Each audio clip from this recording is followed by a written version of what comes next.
Una vez más en Like a las 10:30 de la TDA 22 de Super Canal HD, allí nos encontrás y también te invitamos a que nos sigas en nuestras redes sociales @like a las 10 y @unidiversidad.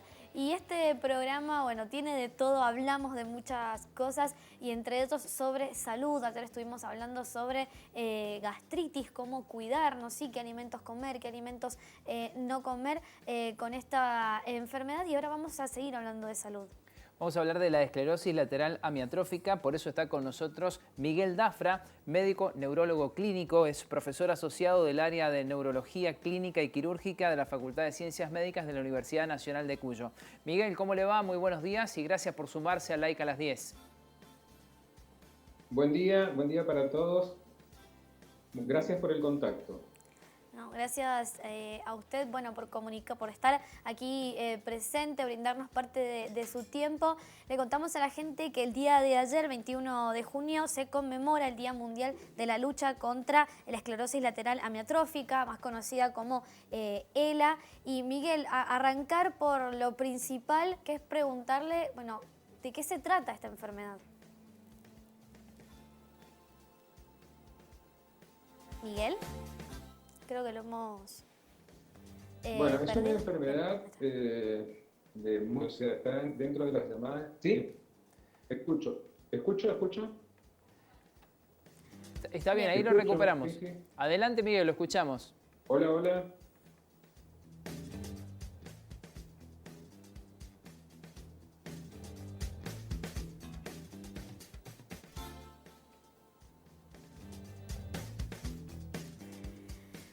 Bien. ¿No lo estamos teniendo a Miguel o hay un delay muy grande? No, creo que ahí se cortó. Sí. En la previa se escuchaba perfecto y Sí. estuvimos charlando un minutito, pero bueno, no lo pudimos recuperar. Vemos si lo recuperamos para hablar de esta enfermedad. Ayer fue el Día Mundial de la Lucha contra la Esclerosis Lateral Amiotrófica, tal vez una enfermedad que hace algunos años poco se conocía, poco se sabía, a partir del diagnóstico sobre todo de algunas personas importantes, o mejor dicho, conocidas en el mundo de la música, del arte, del cine. De la política también. De la aquí, política, sí, aquí en la Argentina, permitió conocer un poco más acerca de esta enfermedad que afecta a miles de personas en todo el mundo y que también aquí en la Argentina hay muchos pacientes que reciben un tratamiento y otros que deciden dar por terminado esos tratamientos. Así es. Miguel, ¿nos escucha? Bien, aún no tenemos a Miguel, vamos a ver si Escucho mucho retomamos. cortado. Perfecto. Bueno, vamos a ver si podemos mejorar la comunicación. Hay un pequeño delay, hay un pequeño retraso, pero bueno, vamos a hablar sobre este tema tan importante para conocer sobre esta enfermedad. Sobre todo, bueno, cómo se trata, cómo está, bueno, en qué estado se encuentra aquí la provincia de Mendoza respecto al ELA. Le preguntamos a Miguel también en su calidad de profesor asociado del área de neurología clínica y quirúrgica de la Facultad de Ciencias Médicas. ¿Es muy difícil, Miguel, llegar a un diagnóstico? No, el diagnóstico, nosotros decimos que si no se la piensa, no se hace el diagnóstico. Lo que pasa es que es una enfermedad que empieza muy lentamente y la demora al diagnóstico suele ser de meses. ¿Por qué? Porque, insisto, si no, el médico no está entrenado en esto, en general médicos neurólogos, es raro que un paciente empiece sus primeras consultas con un neurólogo, generalmente lo hace con su médico de confianza, médico de familia, médico de cabecera. Y ahí es donde nosotros pretendemos que haya un conocimiento de parte de los profesionales para no demorar el diagnóstico. Pero la realidad es que demoramos desde el momento del inicio de los síntomas, que son muy larvados, son muy lentos, hasta el diagnóstico pueden pasar varios meses. Insisto, no es por lo difícil del diagnóstico, sino que no se piensa en la enfermedad. Si uno no la piensa por ser una enfermedad rara, está dentro de considerar las enfermedades raras por su baja incidencia, bueno, no va a ocurrir que uno haga el diagnóstico. El diagnóstico se hace en base a la clínica, o sea, los síntomas, que generalmente empieza por debilidad en una pierna, en un brazo, o en la parte de la articulación de la palabra y de la deglución. Generalmente la forma clásica es ascendente, o sea, de miembros inferiores, miembros superiores, o miembros superiores y luego miembros inferiores, y más tarde, al cabo de un par de meses o años, un par de años, empiezan los síntomas a nivel de lo que llamamos nosotros región vulvar, que como les decía es la dificultad para articular la palabra y dificultad para tragar. Más tarde eso se le suma la dificultad para respirar. De manera, insisto, que si uno piensa que una debilidad progresiva en cualquier edad, sobre todo en el adulto joven y luego en el otro grupo etario que afecta es el adulto mayor, una enfermedad lentamente progresiva con debilidad, insisto, alto consumo de músculos, ¿sí? Se atrofian bastante rápidamente la musculatura, aparición de otros fenómenos más finos como son las fasciculaciones, que son ciertas descargas a veces imperceptibles de músculo o de fibras musculares, a veces calambres, todo ello conducente a una pérdida de la función motora. Bueno, tiene que conducir a pensar en eso y hacer los estudios que de alguna manera ayudan a confirmar lo que es el electromiograma. El electromiograma es un estudio un tanto invasivo, se hace con agujas, está dentro de los estudios neurofisiológicos, se miden la actividad de la neurona que se enferma, de la motoneurona periférica, que es la primera que se enferma habitualmente. Y bueno, y ahí nosotros vemos cómo las neuronas descargan en forma espontánea. Eso es un indicio de que estamos frente a este tipo de enfermedad. Bien.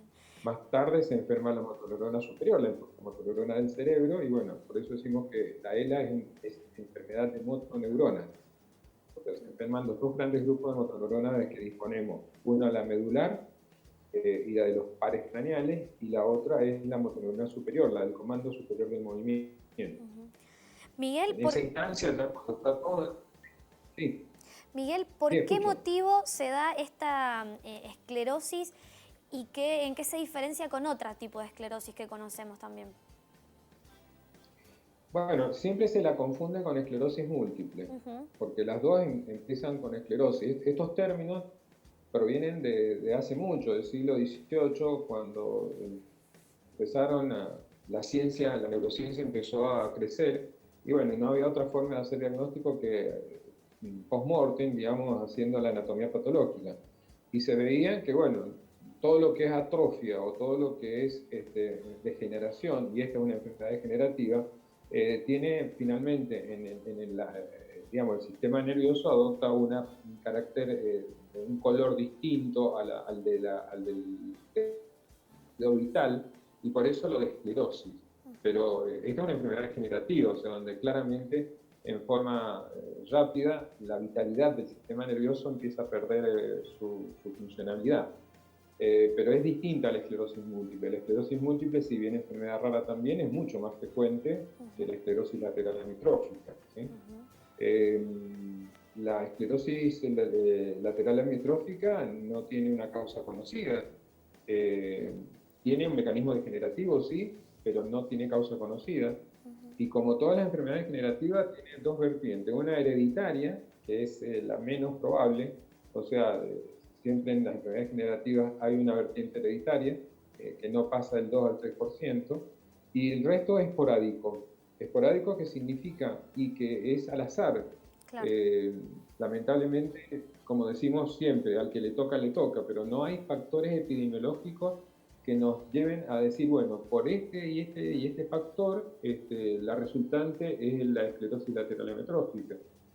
O sea, no es como, por ejemplo, en el ACV, el accidente cerebrovascular, donde la suma de factores, como sería la hipertensión, la diabetes, la obesidad, el tabaquismo, claro, el sedentarismo, el exceso de alcohol, el exceso de peso, conducen casi irremediablemente a una ACV o a una enfermedad coronaria. Pero acá no tenemos ningún factor conocido. No existe, es azaroso, lamentablemente. Claro. Doctor, ¿es muy difícil enfrentar al paciente con el diagnóstico ya confirmado? ¿Cuáles son las reacciones que usted ha visto a lo largo de su carrera profesional cuando la persona se entera que tiene esta enfermedad rara sobre la cual en los últimos años se ha conocido un poquito más? Sí, el acceso al paciente es difícil, sobre todo teniendo en cuenta los aspectos afectivos y emotivos. O sea, Siempre partimos de la base que en neurología ninguna enfermedad se cura. O sea, estamos en la tercera década del siglo XXI y no podemos decir que haya alguna enfermedad neurológica que se cure. Ninguna. Y esta va a la cabeza, por supuesto. Claro. Porque además de que todas las enfermedades neurológicas son tratables, no curables, esta tiene la particularidad de tener un pronóstico a mediano plazo malo. De manera que efectivamente sí, influye mucho la forma en que, digamos, desde el paciente hoy tiene acceso a Google, tiene acceso a Internet de cualquier forma, y si uno no es claro, el paciente lo va a googlear el tema y rápidamente se va a enterar de lo que tiene. Tenemos distintos puntos de vista con respecto a los anglosajones. Nosotros, los latinos, en definitiva, tenemos una tendencia a conmiserarnos con el paciente y a alivianar el tema, a alivianar las dificultades que vamos a seguir enfrentando. No ocultarle, pero sino, de alguna manera, la actitud es como vamos andando y sobre el tiempo vamos acomodando las cargas y que en algún momento el paciente probablemente se va a dar cuenta de hacia dónde vamos. En países anglosajones, como en Estados Unidos, el médico, tiene la obligación ética y legal de decirle el día 1 en que descubre el diagnóstico, decirle la realidad de dónde estamos parados.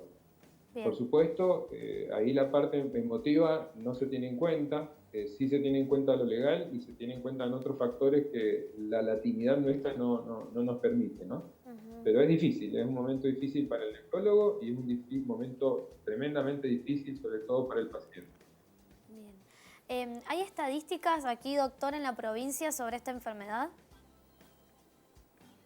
Las estadísticas siempre son flojas, pero básicamente debemos tener, al no haber cambios en cuanto a, como en la esclerosis múltiple, por ejemplo, sabemos que hay, la incidencia tiene relación con la latitud, o sea, no es lo mismo la incidencia de esclerosis múltiple en Escandinavia o en el norte de América que en países con alta exposición al sol, entre ellos nos contamos nosotros, ¿cierto? Mientras menos exposición al sol en la esclerosis múltiple, más casos.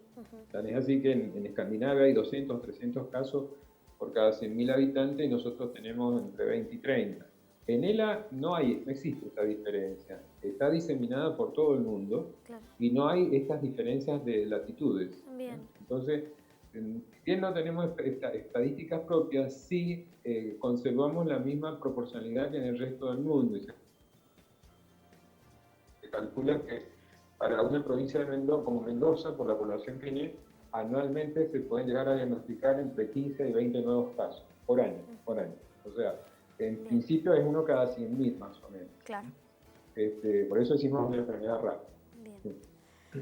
Doctor, muchísimas gracias por esta comunicación. Seguramente lo llamaremos nuevamente para aclarar otras dudas. Muchas gracias. Por favor, gracias a ustedes. Buen día. Buen día. Muchas gracias, Miguel. Muchas gracias. Bueno, algo más conocimos acerca de esta esclerosis lateral amiotrófica con las palabras del doctor Miguel Dafra, que brindó detalles de ese primer instante, el diagnóstico, el abordaje con el paciente y también cuál es la realidad en la provincia de Mendoza, la Argentina y en otros países del mundo, ¿sí? Así es. Nos vamos a una breve pausa. Este contenido lo tenés en nuestras redes sociales, @likealas10. Ya volvemos.